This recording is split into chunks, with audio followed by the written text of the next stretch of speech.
नमस्कार, मैं अंकिता सिंह स्वागत करती हूं आपका सिटी बिग न्यूज पे। आइए नजर डालते हैं आज की ताजा खबरों की ओर। भाजपा उम्मीदवार बृजेंद्र सिंह की जनसभाओं में खासी भीड़ देखने को नहीं मिल रही है। वे साथ ही वो दुष्यंत चौटाला के सामने भी काफी बौने साबित हो रहे हैं। आपको बता दें कि गत दिवस बृजेंद्र सिंह हिसार के सुंदरनगर में एक जनसभा करने पहुंचे थे। इस दौरान सिटी बिग न्यूज की टीम भी उनसे रूबरू हुई, जहां हमारे कई सवालों के जवाब में वो हड़बड़ाते हुए नजर आए। एक तरफ जहां उच्चारणा हलके में उनके विरोध की बातें करने पर उन्होंने कहा कि यह हमारा पारिवारिक मामला है जो अपने लोगों के बीच में यूं ही चलता रहता है, तो वहीं दूसरी तरफ जब उनसे मोदी के नाम पर वोट मांगने को लेकर सवाल पूछा गया तो वो सिटी बिग न्यूज के कैमरा पर हड़बड़ाते हुए नजर आए। आइए आपको भी दिखाते हैं हमारे तीखे सवालों पर उनके गोलमोल जवाब। सर, आईएएस का पद छोड़कर के राजनीति में आने के पीछे क्या कारण है? देखिए, मेरा राजनीति में हमेशा से मेरी दिलचस्पी रही है, क्योंकि मेरी जो पारिवारिक पृष्ठभूमि है वो सामाजिक और राजनीतिक है बहुत लंबे अरसे से। सो मेरी रुचि हमेशा रही थी, लेकिन एक मैं अपनी खुद की पहचान बनाना चाहता था, जिस वजह से मैं प्रशासनिक सेवा की ओर मैं गया। और अब मुझे वहाँ पे 21 साल हो गए थे, तो मुझे काफ़ी समय से लग रहा था कि शायद मुझे अब सार्वजनिक जीवन में आना चाहिए। और भारतीय जनता पार्टी ने मुझे मौका दिया कि हिसार से मैं उनका उम्मीदवार बन के आ सकूं, तो आपके बीच में हूं। सर, आपके पिताजी जो हैं केंद्र में इस्पात मंत्री हैं और आपकी माताजी भी विधायिका हैं। आपके परिवार का 40 साल से राजनीतिक संबंध लोगों से बना हुआ है, फिर भी आपको मोदी जी के नाम पर वोट मांगने की ज़रूरत है, ऐसा क्यों? नहीं, देखिए, ये बड़ा अजीब किस्म का एक ये सवाल है, क्योंकि मैं भारतीय जनता पार्टी का उम्मीदवार हूँ। सो स्वाभाविक सी बात है कि भारतीय जनता पार्टी के जो काम हैं पिछले 5 साल के या 4.5 साल जो हरियाणा में सरकार रही है, उसी के नाम पे वोट मांगेंगे।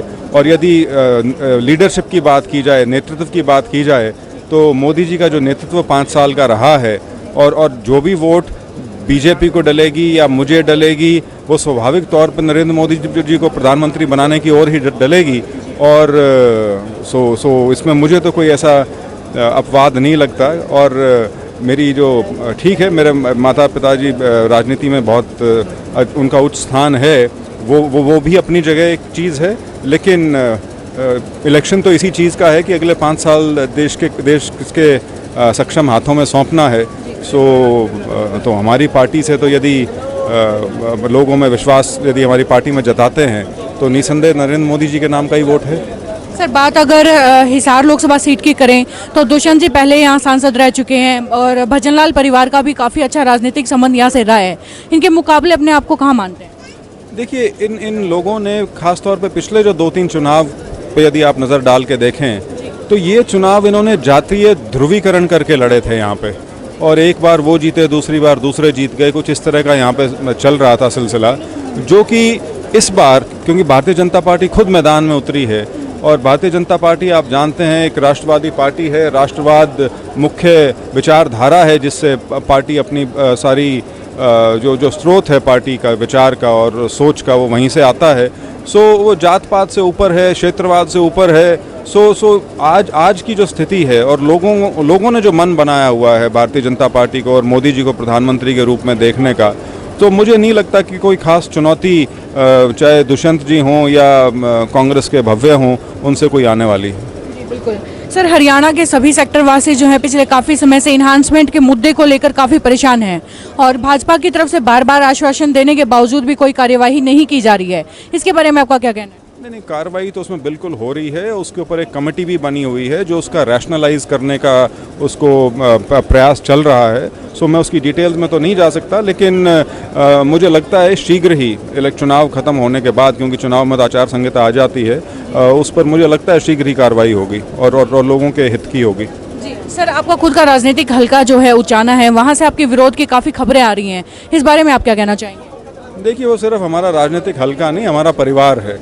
और 47 साल से मेरे पिताजी वहाँ पे राजनीति कर रहे हैं और अब मेरी माँ भी वहाँ पे फ़िलहाल विधायक हैं। सो परिवार में एक कहा सुनी या नाराज़गी जो है, वो तो इजहार अपने घर वालों के सामने ही किया जाता है। तो मैं उसको आलोचना उस हिसाब से नहीं देखता, विरोध के हिसाब से नहीं देखता। वो एक हमारा पारिवारिक मसला है जो सुलटा लेंगे हम। हमारी टीम यूं ही रोज अलग अलग गांव में जाकर सर्वे करती है। आगे भी सभी सर्वे को सबसे पहले देखने के लिए और चुनाव का हाल जानने के लिए लाइक और सब्सक्राइब करें city big news and for more updates keep watching